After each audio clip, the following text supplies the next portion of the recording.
Good morning, everybody. Thank you so much for joining us on this beautiful Saturday morning, or it may be evening, or it may be Sunday, depending on where you are in the world. I appreciate you guys making us part of your day. Thank you so much, as always, for all of your support. Thank you for all the listens. Thank you for all the feedback. We really appreciate it because, as you know, we're always working hard to just bring you the best and just give you the best of us. So today, like every other Saturday, we've got a great show with some amazing guests that I am really excited to have on the show today and just have just a wonderful, amazing conversation with them. Today we have the hosts of the Punk Rock Classrooms podcast. We've got Josh Buckley and Mike Earnshaw that are joining us today. Gentlemen, how are you this morning? Stoked to be here this morning, Fawn. Stoked to be here. A little early. It's a little early in Arizona, but I got my coffee. I'm ready to go. Excellent. Well, thank you guys. And like you said, making it happen in different time zones all at the same time. And trust me, I know it's that weird, like you said, you're on that West Coast time. I remember, living on that West Coast time for a year, but thank you, gentlemen, for being here. And so today we're definitely just going to have a great chat today.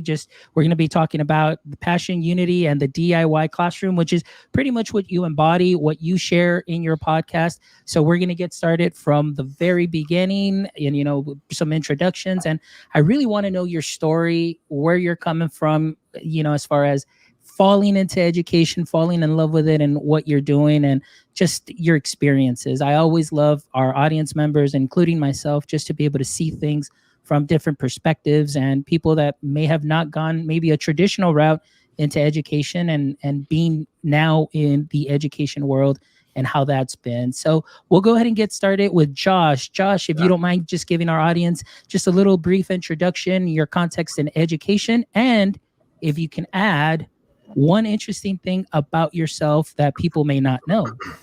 Sure. So my name's Josh Buckley. I am currently a Title I specialist at an elementary school in Mesa, Arizona. But I spent the last 15 years as a social studies teacher, 1 year in junior high, 14 years in high school, teaching economics, government, U.S. history, psychology, AP economics, all sorts of stuff in that realm. I found myself deciding, we talked about this before the show, like getting one master's degree wasn't enough. I set out to get a second master's degree, this one in administration, and found myself kind of falling in love with the elementary set and I did an internship at an elementary school, really loved it. And the principal's like, hey, my Title I position is going to open. You want to put in for that? Would you like that job? And I was like, yeah, sure. Let's do it. So I ran Title I summer school by myself, kind of jumped in feet first, baptism by fire. And I think I've opened far more milk cartons than I ever have in my entire life. In the last 4 weeks, I think we're 4 weeks into the school year. So I've opened way more milk cartons than I ever thought I would. But it's been awesome. It's been great.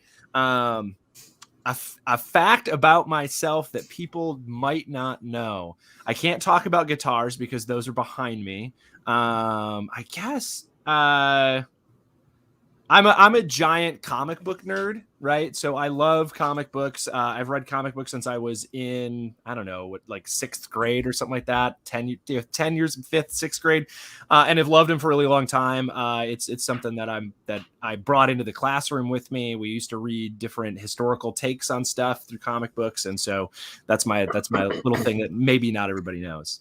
Excellent. Well, thank you, Josh. I appreciate that introduction. And just again, thank you for sharing the passion for opening milk cartons, but that's great. But you know what? It's all part of that experience. That's amazing. That's the thing about education. There's things that you think you're never going to do and you end up doing it. And you're like, man, that is so cool. Just even opening up milk crates, you have stories to tell, Right. So that's amazing. I'd like to welcome our great friend, AJ Bianco, who's joining us this morning. Says, good morning, gentlemen. Looking forward to the conversation. AJ Bianco is an amazing administrator. He just turned into, he went into administration. He is an administrator / still teacher at heart. Wonderful guy. So thank you so much. And he says, congrats, Josh, on the new role. Big moves. Thank you, AJ, for joining us. Mike, let us know a little bit about yourself, your context in education. And again, if you can include one interesting fact about yourself that people may not know. Okay. Yeah, so I'm Mike Earnshaw. I started off as a middle school ELA teacher for about 12 years. And then, I wanted to pursue, another degree, get a master's. And my current administration I was teaching was kind of like, oh, you'd be great in school administration. I was like, no way. I do not want to go that route. And I was chaperoning a basketball game. And I was about to get married, and they're like, no, seriously, like go the administration route. It's going to open more doors. So came back from my honeymoon, went back to school and started going to school for school administration and fell in love with it. That whole cliche saying is like, oh, you can reach more people, more kids being in that role. So I became an assistant principal in the district I'm currently in at the middle school. So I was the assistant principal for 2 years there. They had an interesting concept. There was a principal. Each grade level, 6th, 7th, and 8th grade, had their own assistant principal, and then there was a dean. So essentially, I looked at it as like the principal was like the superintendent, and I was the principal of the 7th grade team, which gave me a lot of good experience to run my own building. So after 2 years of that, there were some retirements and whatnot. So a principalship opened up at one of our elementary buildings. Like Josh, I never pictured myself to be an elementary school educator.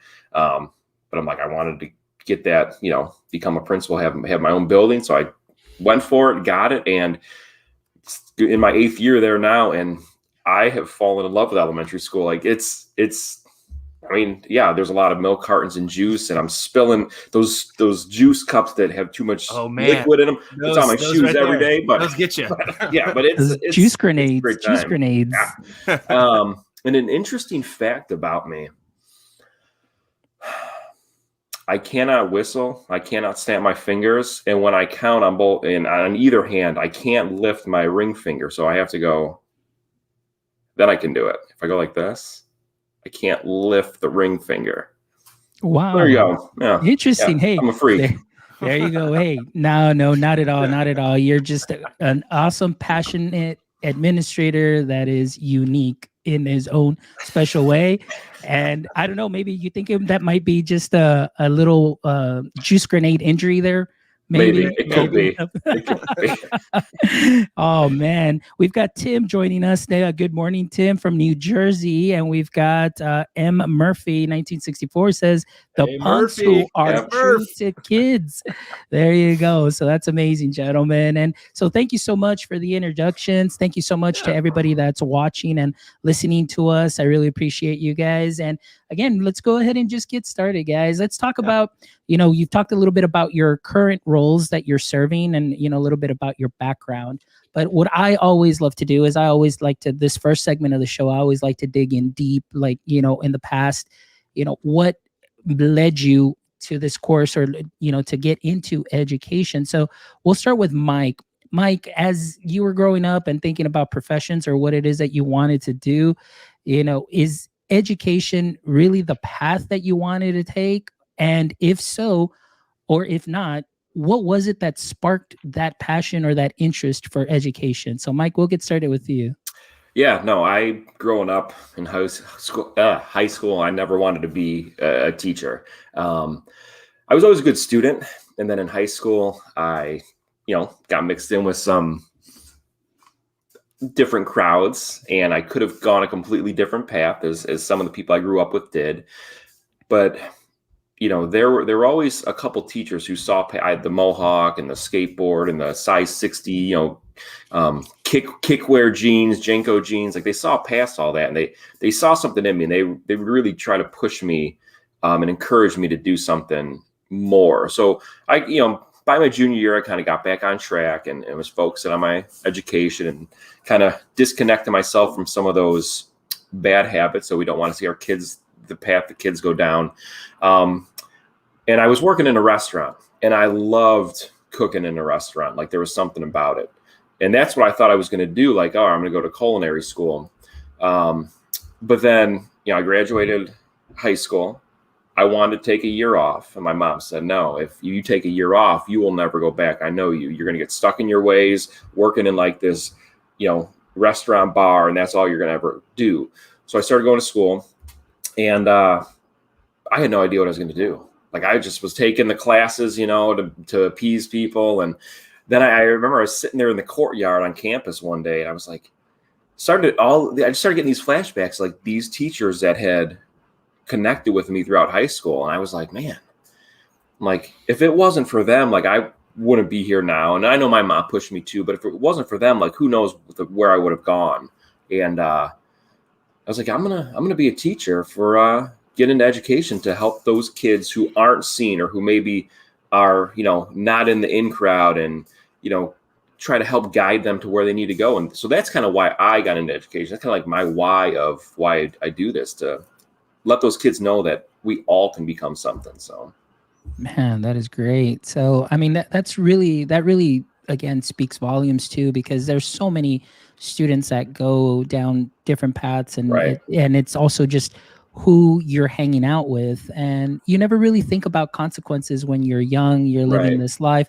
But I love the fact that you mentioned that there were some teachers, there was somebody there that saw past everything, the Right. outer, saw past that behavior, saw past all of those things, and said, hey, there's something there. And the fact that you were able to get back on track and now making a difference, and now, taking those experiences that you've gone through and applying them into your current job role, Right. which is so important, because I'm sure you see that continually still to Oh, this yeah. day, and it's something that it's great to have somebody like you in that leadership role, that principal role, that can see past those things, those maybe little behavior issues that, somebody say, oh, well, those are behavior, or, social emotional, and you're seeing past that, and you're there, and you're able Right. to give that encouraging word. So that's Yeah. wonderful, man. I love Thank you. that you're able to do that. Thank you. Josh, how about yourself, Josh? Tell us a little bit about how you, landed in the education world. Yeah, for me, it was the same way as Mike. I didn't really plan on being an educator. I was always a good student in school. I fell into like the straight edge crowd in school, and like not.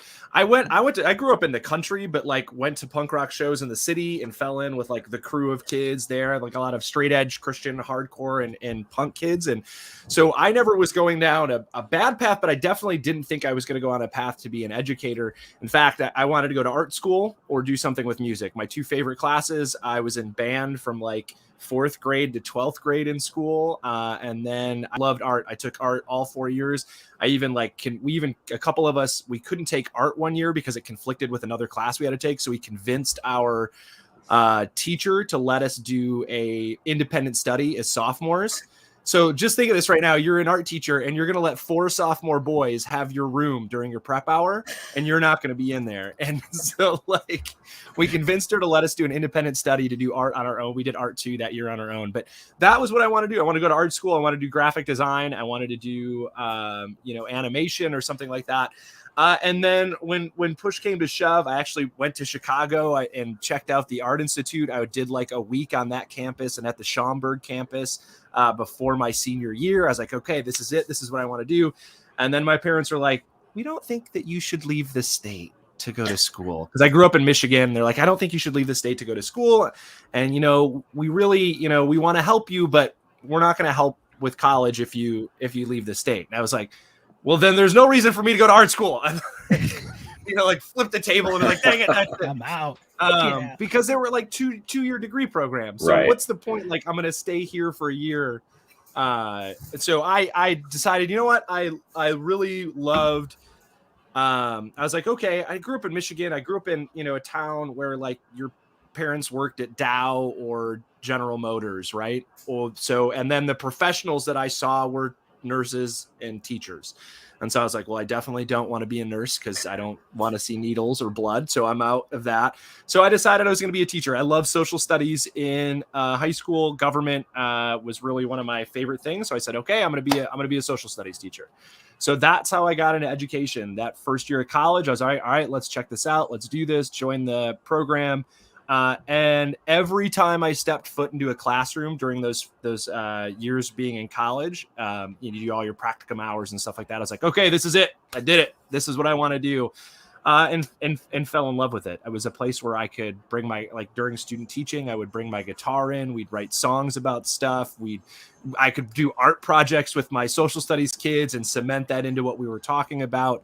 I could bring music into it and talk about that and art history with kids. And so that let me bring those passions into what I do. And that's how I found myself into education. And so that was it. Man, that's great. And I love hearing that because again, it actually, your story, Josh, but kind of reminds me a little bit about myself. When I first started, I would bring my guitar into class and I'm teaching math.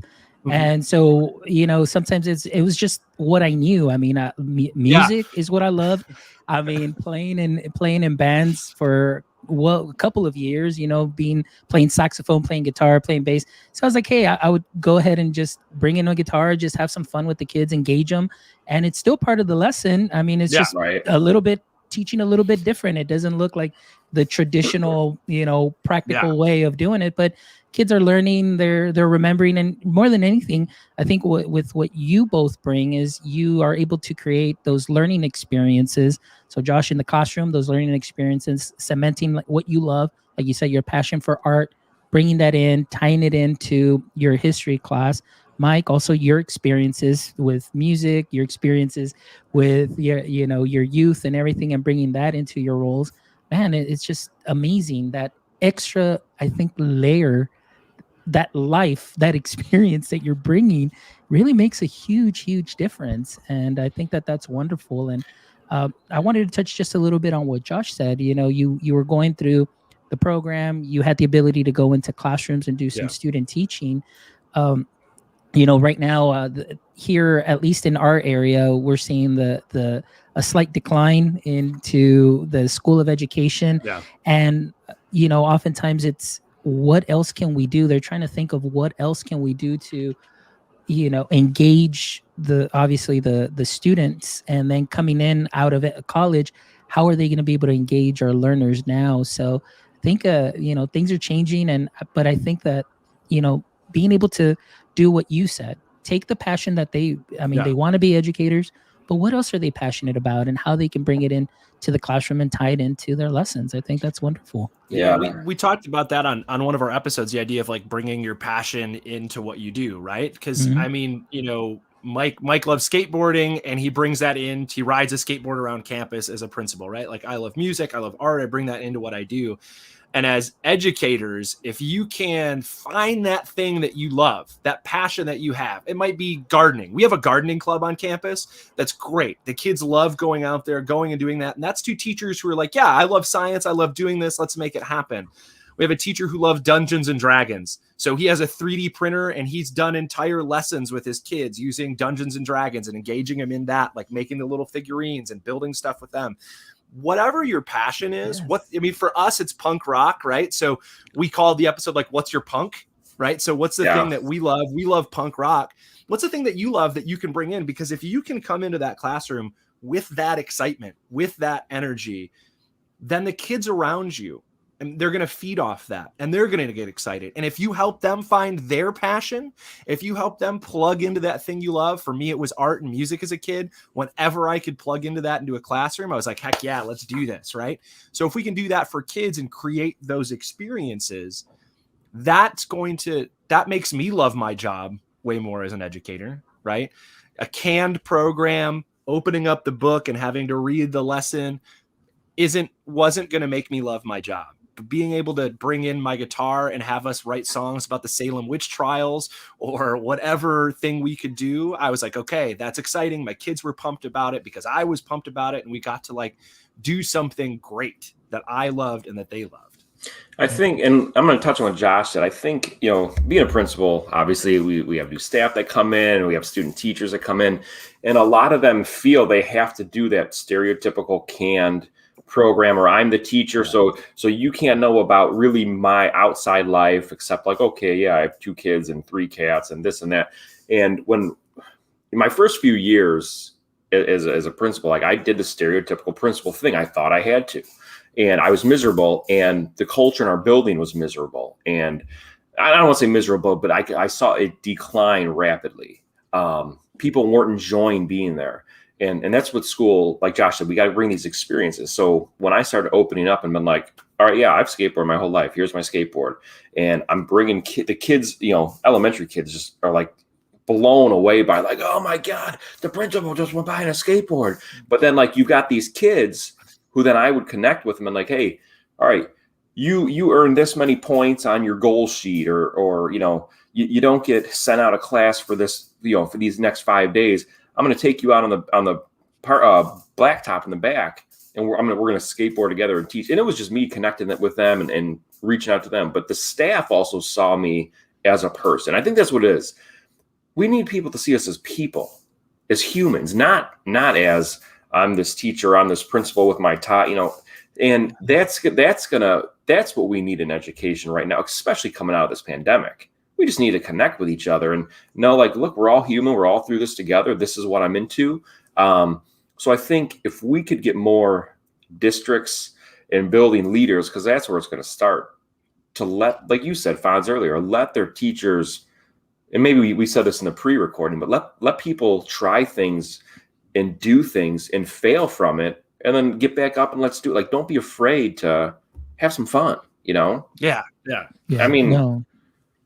Yeah, I agree with you, especially that fun part. And I think that now, this is what I've seen, at least my observation is now that teachers have come back to their classroom, there's that comfort level now, you're back into muscle memory, the familiarity of being in the classroom. But I think that because of this gap that there was because of virtual instruction coming back, I think like a lot of our teachers are overwhelmed.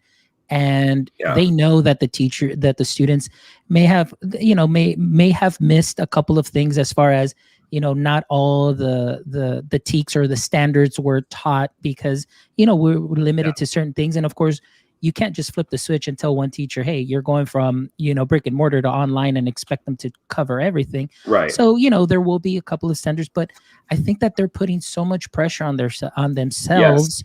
Because this is what they're used to. They didn't get the A rating, they didn't get the scores, and it's been a mental thing. But it's because it's been ingrained in them for the longest time from leadership, and decisions are based on how well you do. And so teachers are like, they're like really overworking, and they forget to make those human connections. I was like, even for them, like you said, when I was in the classroom, I think what helped me is I came in from the business background, and as education was my second career. Now I'm 16 years in, but the customer service skills, the personalization, all of that I learned in the business sector really worked out really well. And then bringing in my passion and just me, being vulnerable and not being afraid to fail. But the kids would be like, hey, Mr. Mendoza, how about we try it this way? And how about we try it this way? And so I was learning from them. Yeah. They were learning a little from me, but by the end of the fourth class, I looked like the subject matter expert because I was learning from them. Right. But you build that community and they see that, they buy into you. And right now, I think a lot of students have not quite had the opportunity to come in, reacclimate themselves and socialize with their friends. And then the teachers to themselves are trying, but then they feel that pressure because, hey, we need to meet these standards. We need to do this. And because at the end of this year, they're still going to take a state exam. And I'm just like, oh my goodness, like, it's hard. Yeah, it's unfortunate. And like, I've the past few years, anyone who knows me, like, I don't put like, hey, we're going to make sure we ace this test or do this. Like, we're going to put relationships first. It's been like that for years before the pandemic, and everything else is going to fall in place. And then, like you said, we've come back and I've seen some of my staff kind of revert back to that. Okay, well, we need to get them caught up this. When I met with my team leaders over the summer, we have to have all of our teams make their SMART goals. And usually they have to make like 5 or 6. And I said, we just talked about this in our last episode. I said, no, make 3, no more than 3 SMART goals. And it does not need to be tied to ELA or math. Like, what do you as a team want to accomplish this year? Is it making sure your parents are just as actively involved as they were when we were virtual because they were sitting in your classroom every day? Make that your SMART goal. And they were kind of thrown off. They're like, you don't want us to focus on ELA and math? Like, I do. You're going to teach ELA and math. But what's really important to you right now? Is it making sure your kids just are welcome back? And I've noticed, because I'm in every classroom every day, the kids don't care if you don't know what's going on, or you have a hiccup in your lesson plan. These kids, especially with us, because we just, this is our first time we're all back. They're just happy to be there. Our 5th grade rooms, our numbers are at about 26, 27 right now, which is not, that's normal for a 5th grade class. But because of, we have to have the social distancing and all that, our teachers are freaking out. One of my 5th grade teachers, he took a new role as a art, music, PE teacher this year. And so he had the 5th grade class, and he asked them, he goes, how do you guys feel about having 27 kids in your class? Thinking they're going to be like, oh no, it's too much. We want less. They were like, we don't care. We're just happy to be with everybody. Like they like, we actually like having more people in our class because we haven't seen kids for so long. So I think it's the adults that we need to just let's celebrate being back together and reacclimate how to be back together. And that's we told our staff at the beginning of the year, like, we start on a Tuesday, right? Like, this is normally we would start on a Wednesday and you'd get 3 days, you're out the door, and then you come. We started on a Tuesday this year, and we told everybody, like, don't touch standards this week. Don't do it. Don't jump into curriculum this week. You've got 4 days. Some of our kids haven't been on a campus in a year and a half. Some of you haven't been teaching in a classroom in a year and a half. We came back in person, some of our students, last year in October, right? So some of us had been back in a classroom with masks and all of that, but some of our teachers stayed remote all of last year because they were servicing our remote only students. And we're like, don't touch curriculum. Don't touch standards. Just build relationships. Get those kids used to being in classrooms. Talk to them about what your expectations are for how you're going to work together, and build that community in your room first. You have to do that. And I think that's any year. As a teacher, I always started my year with something called Buckley Boot Camp. And we do dumb activities, communication games, like team building games, to get used to each other and get used to that idea of what it was like, why we would need to use explicit language when we worked with each other, so we knew what we were talking about, what it was like to work in groups. We used to do all these dumb games, and that's what I did those first 3 days. I wouldn't touch anything. I wouldn't even look at a syllabus, because we're going to get to the content, but we're going to get through the content and the standards much better if we know how to work together. Right? You got to go slow to go fast, right? And that's the truth when you're building that culture and that community in your classroom. And that is, I'm sorry, I wanted to say, like, it's so important building that. And like you said, Mike, you said from the very get-go, relationships. And I think that if you do take the time, like you gentlemen described, to do that and front load that, it doesn't matter if it takes, 3 days, 4 days, or a week. That's the return on investment on that in the long run, like you said, is going to be great, because the kids are know the expectations. They know those things. And like Josh is joining us here from Texas. He says connection before content, and that's so important. And believe it or not, we came back last week and we had filled in at least our curriculum calendars. The whole first week is off. Like, you're not touching anything. Yeah. Well, walking into classrooms and everything, there's already teachers that are already in the 3rd week of, they're going through this really fast, because I think they feel that if I pour it into them and just give it to them quick, like by the time they take the test, they're going to be fine, because they feel that pressure of, I need to get my scores up, because if not, I'm either going to be moved to a different grade level, or I may be reassigned or do this. And they're coming in with that fear. Yeah. But we all know where that needs to be taken care of, all the way from the top down. So somewhere along those lines, that message may not be getting across, directly or correctly. I think, and not just, well, especially this year, coming back from what we've gone through, and we're still going through. But every year, those first few days, the first couple of weeks, it needs to just be a celebration. Like, school should be a celebration. I've got staff coming up to me. When are we gonna do our map testing? Because we were supposed to do our map testing our first full week, which was this, and it got pushed back because we don't have our new devices weren't all tagged and ready to get passed out. I'm like, I understand they want to know where the kids are at so they can know how to focus, what they're going to do, but it's kind of like, just chill out. Like, we're just here to get reacclimated. So. Celebrate being together. Celebrate a new school year. Celebrate Mondays, Yeah, like you said. I like that. Celebrate Mondays. I do. Yeah, I'm playing music out in the parking lot on Monday mornings, pumping everybody up, the Trolls soundtrack. And, the Principals in Action soundtrack, and the parents have told me, like, this is the best way to start school. I'm like, well, yeah, let's get it pumped up. Let's get excited.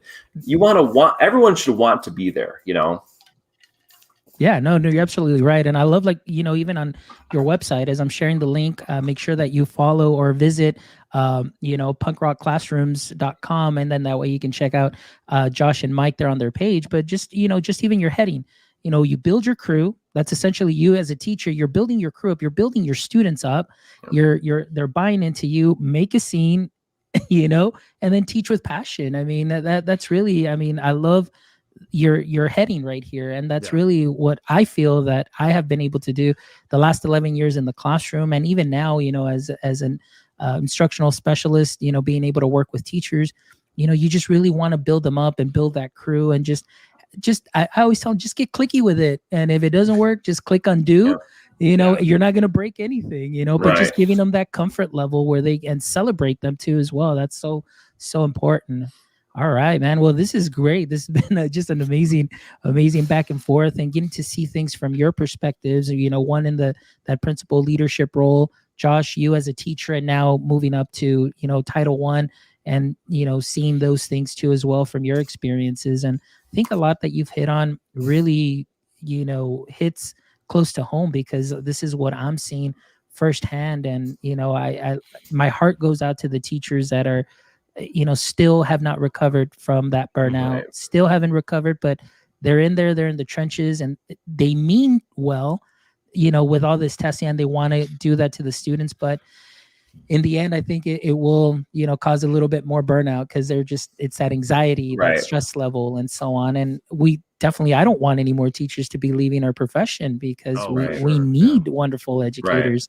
So what are some things that maybe, Josh, I know you talked over a couple of things, but maybe in your role, maybe within your teaching role, or even now, what are some ways that you are, trying to, put the teachers at ease? Is there, something that your school is doing just to kind of, bring them back and reel them back and say, hey, all right, we're going to be good? Yeah, we have a really good culture on our campus. My principal's been there. This is her 10th year. She's built a really family, tight-knit group of teachers. And it's been really good to come into that and see how she builds those relationships with everybody. And before the last 4 years, I served as president of our teachers union in Mesa, and then 2 years before that as vice president. So it was a lot of work around how do we support teachers through low pay. We went on a statewide walkout in Arizona. We worked with our district to increase salaries, and I'm serving on a retention and recruitment task force starting in September with our district. And it comes down to, and I think as in this new role, I see myself, the way that I can kind of help put teachers at ease is to just be there and just do whatever I can to help them out. So if they can't connect their computer, they just put TVs in all of our rooms, like 75-inch televisions, to get rid of our projectors, right?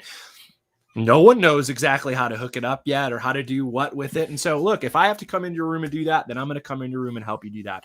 If I have to go into the cafeteria and open 1,000 milk cartons, like I said before, then I will do that. We don't get a lot of rain in the desert, and it rained for like a week straight. So there was one day I was out there squeegeeing sidewalks so there weren't giant puddles, and like the sandbags came in for us so we wouldn't flood some classrooms and stuff. And I think letting your teachers know, and as a teacher, this is the stuff that I really appreciated, that you were willing to do whatever it took to help students succeed, whether that's, picking up trash, or that's coming in and solving a tech problem, or if that's just listening to a teacher and just going in and hearing a teacher out.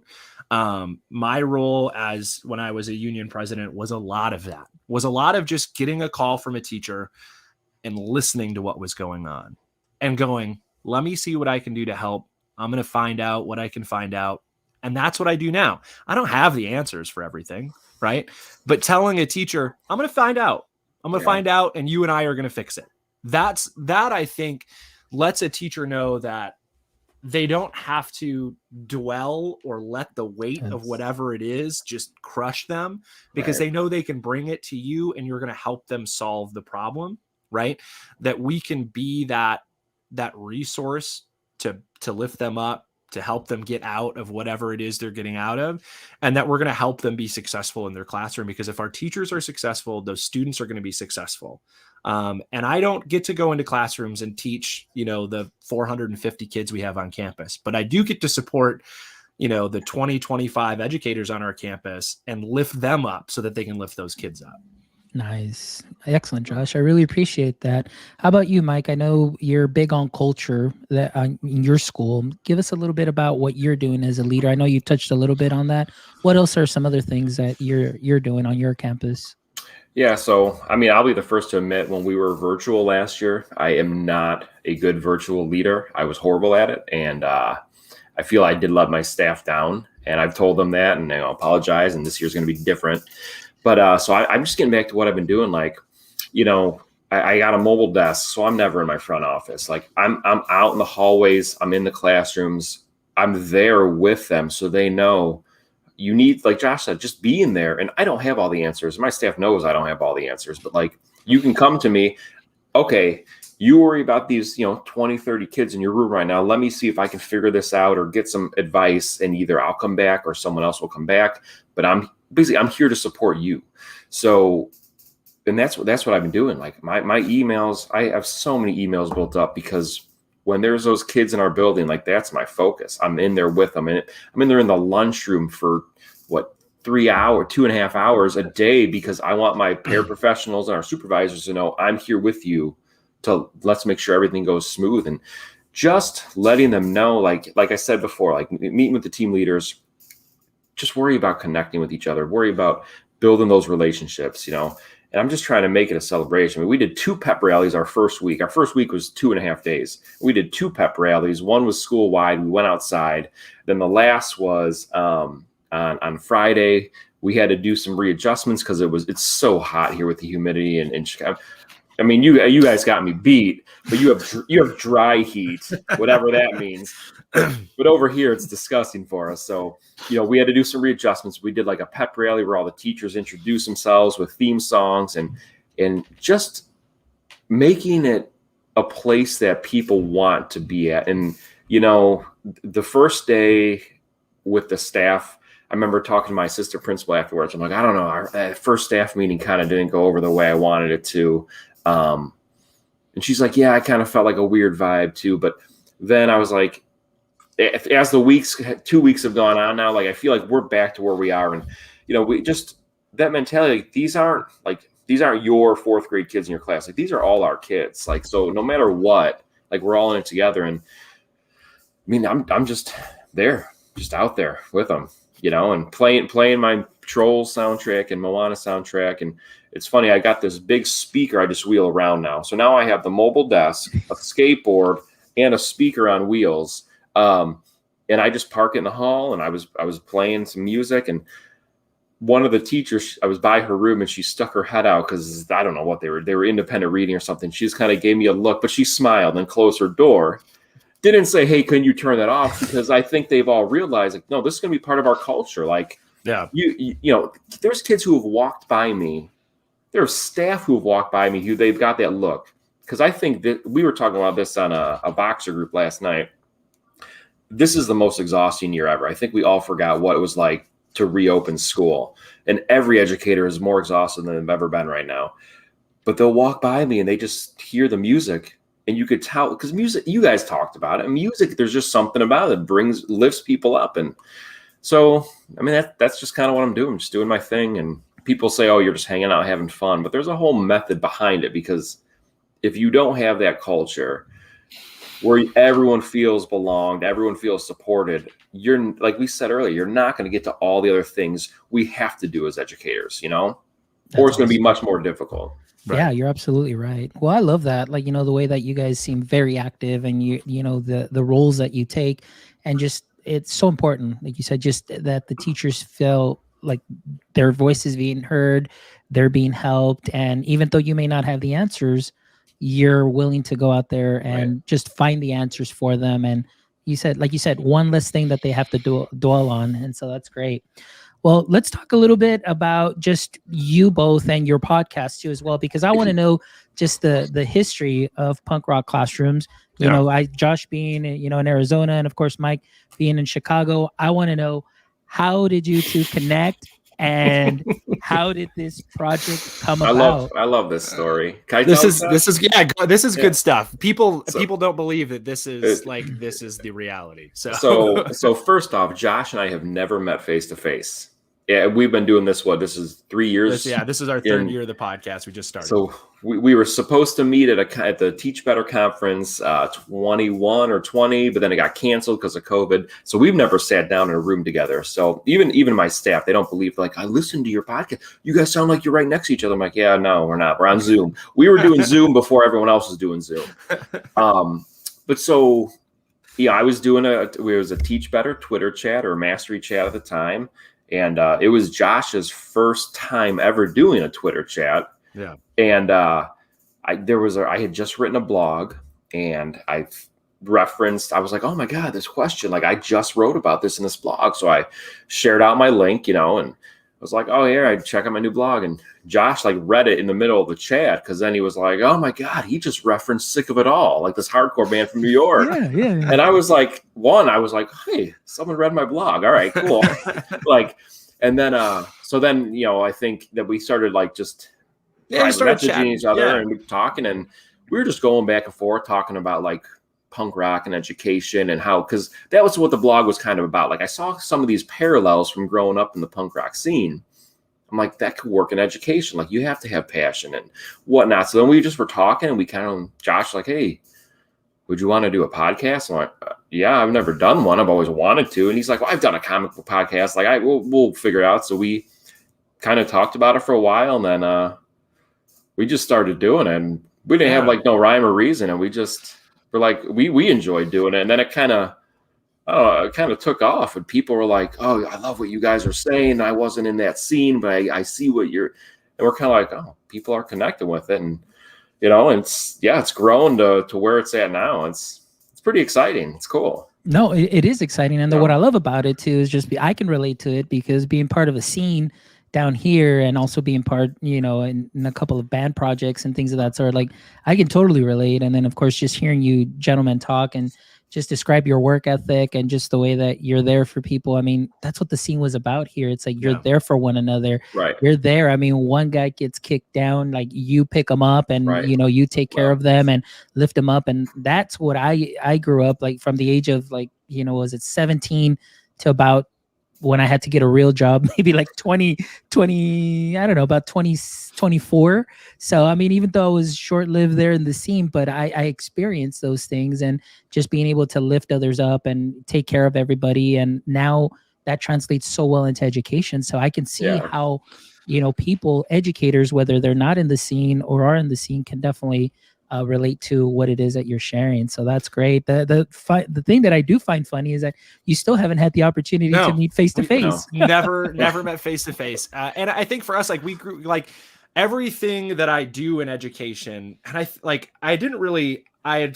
Mike had thought about it in an education sense, and I had done some union work and thought about organizing and the stuff I was doing in the union through a punk rock lens, right? Like, everything I learned that I think I put into practice is something I learned while being a punk rock kid, right? Like, that DIY work ethic, this sort of like, just do it, just figure it out, who cares? Just and getting a group of people together to like, you take your role, make it happen. Everybody can put on this show or whatever it is.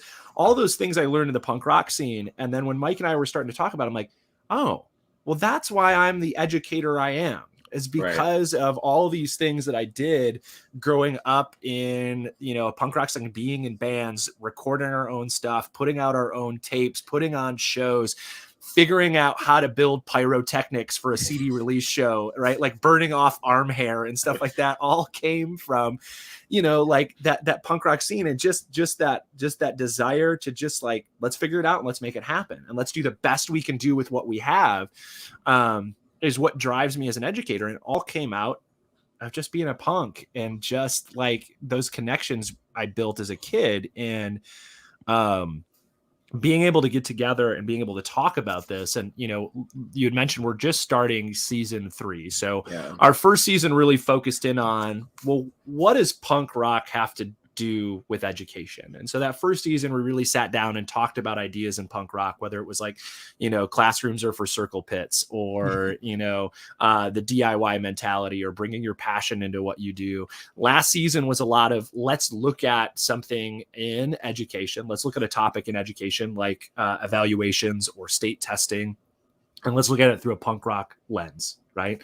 This year, who knows, right? Like we're just excited to keep going. We bring on guests and talk to them about what's going on. Some of them are punk rock kids who turned into educators. Some of them are educators that we've really connected with, or think are doing really good things. And then we also do something I think has been really beneficial for me, is we do these reflection episodes. And I think one of the most important things you can do as an educator is to look back on how your lesson went, how your week went, how that unit went. How did my conversation with that parent on the phone go, right? And so we do like reflection episodes, usually 1 or 2 a month. We do a regular episode, then a reflection, then a regular episode, and then an interview, usually is how a month works if everything goes according to plan, right? But those reflection episodes are really something that they're like audio blogs, right? Yeah. It's where we just kind of, we just kind of get to talk about it, And it's kind of funny because every time, we kind of rotate. So like Josh will have a reflection coming out this Monday. And a lot of times we're both like talking to each other, like, hey, what's your reflection going to be about? We're like, I don't know. And a lot of times, like, I think of it like it'll hit me like when I'm having that cup of coffee the day I'm going to record it. And I'm like, oh yeah, that happened this week. I'm like, that's what I want to mention. And like Josh said, it's key. It's almost like a therapy sometimes to like get these things out and I feel at the end of all of my reflections, I'm always like, I don't know if anybody got anything to this. I just rambled for 10, 15 minutes. But then people will reach out to me and send me, messages like, no, I really connected with what you were saying. And so, it's like, oh, all right. I guess it wasn't just me rambling for 15 minutes. Oh, but that's great, because you just never know. I mean, what one may be going through, there's tons of other educators or people that may be going through something like that, but just sometimes they feel alone, like, no, this is only happening to me, when in reality it's happening to others. And I think that really helps out a lot. So the fact that you're doing that and you're putting yourself out there in this vulnerable position, and just really speaking from your heart and from your experience, really adds that much more value to what you're sharing, because it's not something, like you said, it's just something cookie cutter. It's just your experience. And I mean, and that's so punk rock, because it's all about your experience. Like Josh, going back to the way that he learned, a lot of the things, from the scene, I always revert back to improvise, adapt, and overcome. I mean, those have been my 3 words in education that have helped me be a successful educator. And that to me is what is so punk rock. You improvise, you adapt and overcome, figure it out, do it, connect, see, and bring it to fruition, and see how that goes. And so I think what you guys are doing is just wonderful and is just amazing, and being able to put yourselves out there and help so many others, such as myself, that want to continue to learn and continue to see things from a different lens, from different perspectives, from the administrator lens, from the social studies now turned Title I teacher, ex punk rock scenesters, turned educators. And that to me is just showing me your passion. And that really helps spark my passion too for what I do. So just keep doing what you're doing, guys. I'm just so excited. And I'm honored to actually, have the opportunity to get to interview you and connect with you and hear your stories. So that's something that's awesome. Well, as we kind of get closer to wrapping up, I always throw these questions out, to our guests. And so we'll go ahead and get started with you, Mike. So Mike, if you can have a billboard with anything on it, what would it be and why? Ooh, a billboard with anything on it.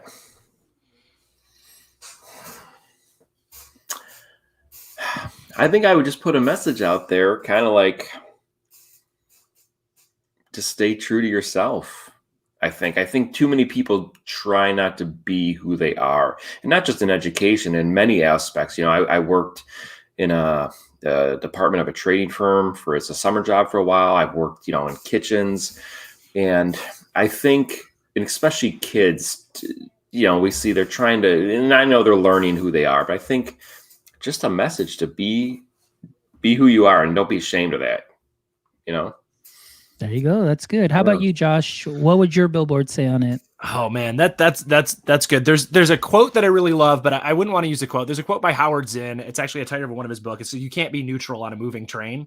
And I think for me, one of the things that I having been on sort of the union side of it for years, literally since I was a first year teacher, being on our bargaining committee and all of that stuff, for me, it ends up being like, if you want change, you've got to make change. You've got to do it. You have to go out there. And I think it's that DIY mentality. So it might just be do the work, right? Because if we want change, if we want to change education, if we want to change what our classrooms look like, if we want to change what our department looks like, or our school looks like, or the culture in our campus is like, we have to do the work to make that happen. Right. We can't just go, man, I'm bummed about this. I'm upset about this. I wish this would change. If you wish it, you got to do it, right? You got to make that change. So I've spent a lot of time talking to teachers to go like, hey, write this email, come to this meeting, be this voice. And I think, in my role now, it ends up being, what can I help you do as an educator in our building to make this change happen? Whether it's, how can I coach you through that? How can I get you the resources you need? How can I help you find those resources? If you want to change something on our campus, you want to change something in our building, if you want to change something in a student, how do we make that happen? We have to do that. We just can't wait for it. Excellent. Yeah, Nice. That's good. I love what Tim says here. It says, this conversation's going to make me stage dive off my desk. I love it, Tim. And Murph, too. Thank you so much, Murph. Great for joining us and sticking around this whole episode. It says, great interview and just be you. There you go. All right. So now this time we'll start with Josh. Josh, what is your edu kryptonite? Oh, man. The thing in education that I can't do. Oh, man. That's a really good question. I'm gonna be very, very honest. And for a long time, this was something that just drove me absolutely batty.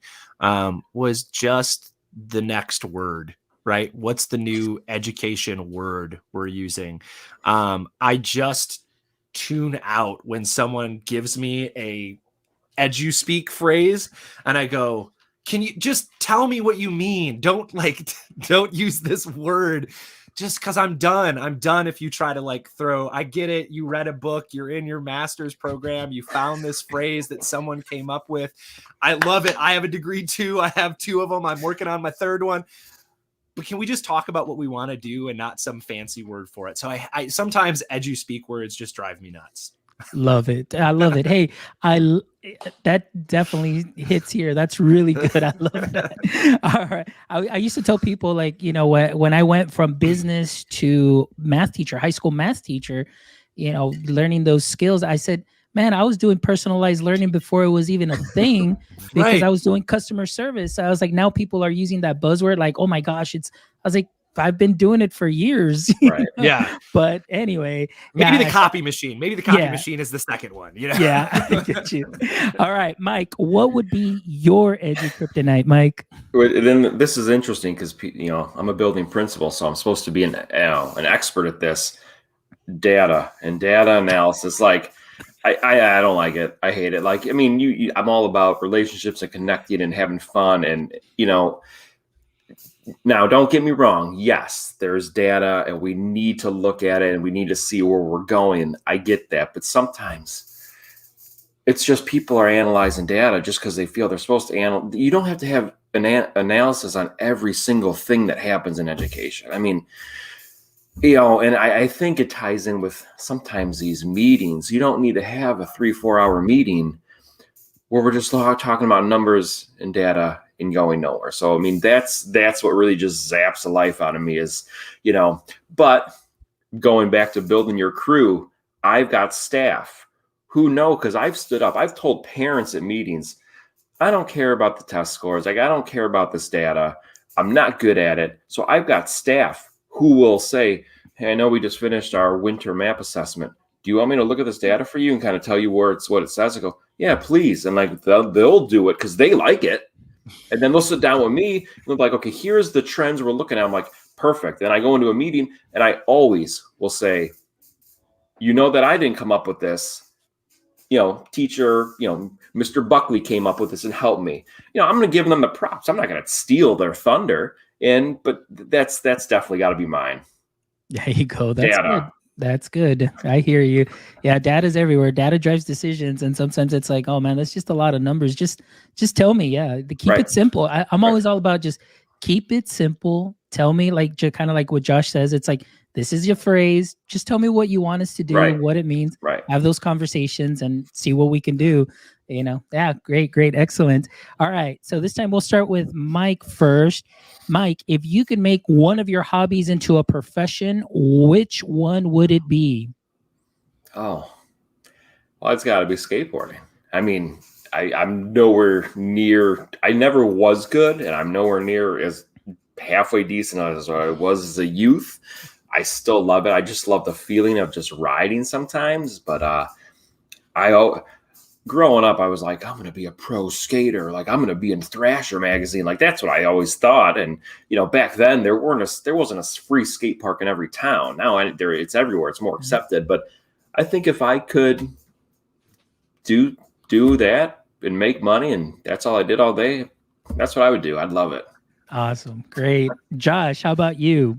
Oh man, music. I love music. I love writing songs. I like playing guitar. I haven't been in a band in a while, but I record and it's like gravel dad punk rock is what I call it. Like folk rock is what I call it now, right? Because I can't sing very well, but I can growl enough with an acoustic guitar to like just have some fun.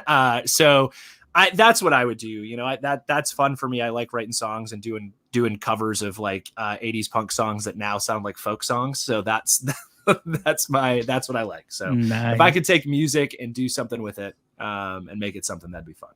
Excellent. Wonderful. And the last question, I don't know if you want to combine this or maybe it's just, we'll go either or since both of you are podcast hosts. But if the roles were reversed and this was your show, what would be one question you'd like to ask me? So we'll start with Josh this time. All right, Fonz, I got to know, you've talked about bands a couple times. I want to know what type of music, what was the name of one of those bands you were in? Okay, so the very first band that I was in, because I was since from 6th grade on, I played saxophone. I was in a ska band called the Escalators. So we were called the Escalators. I love it. Yeah. So I'll share some stuff if I have. I should have some pictures and some flyer pictures and stuff like that. So I'll share that. Oh, man, that was the first band that I was in that I kind of got more involved into the scene. So I always wanted to play trumpet in a ska band. Like I had some friends who were in a ska band and like I joined them for one song on my trumpet and I was like, this is the best thing ever. Yeah. Well, I mean, it was the greatest thing ever. I mean, I had so much fun with it because we had the founder or the leader of the band, his name is Johnny. He played trombone. So we had saxophone, we had trombone. For a little while, we did have a trumpet player, but I mean, it was just really just fun ska, like just that's playing awesome. on, and awesome. Just being in the scene. So that was great. All right, Mike, your turn, Mike. Yeah. First off, I so wish ska would make another comeback. That was my favorite. I think we're on good fourth wave, man. We're on good fourth wave right now. There's some good bands. That punk ska back in the 90s was awesome. All right, so Fonz, if you could have a theme song play as you walk down the street or you walk down the halls in a school, what would that theme song be that just plays as you walk by? Ooh, what would my theme song be? Oh, man. Jeez. I'm trying to think here. That's a really good one. That is a really good one. And this is a question I ask applicants when I interview them.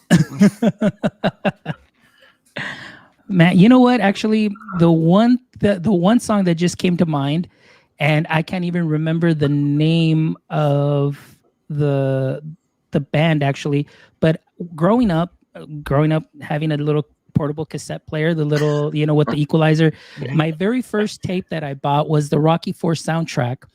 So my theme song would probably be the one, and it's just because it's so memorable in my head, just because it was so cool. Would be the one where he's just driving down after Apollo Creed, passes, and he's just driving.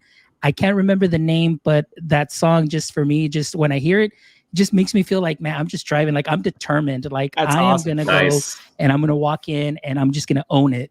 So That's awesome. that would be. I couldn't think of a punk rock one right now, right off the bat, because That's a good answer, though. That's a good I one. like that. Yeah. That's how we started our school year. I mean, I know Mike had his teams come up with their theme song. We asked every one of our teachers. That's how we started our first meeting. Was, all right, we're gonna pass out little slips of paper. What's your theme song? What's your thing? And then we pulled them out of a hat, and everybody had to guess whose it was. Like we played a couple pieces of it from our phone, on the stereo in the cafeteria, and everybody had to guess whose song it was. It was good times. It was fun to hear everybody's like what their theme would be.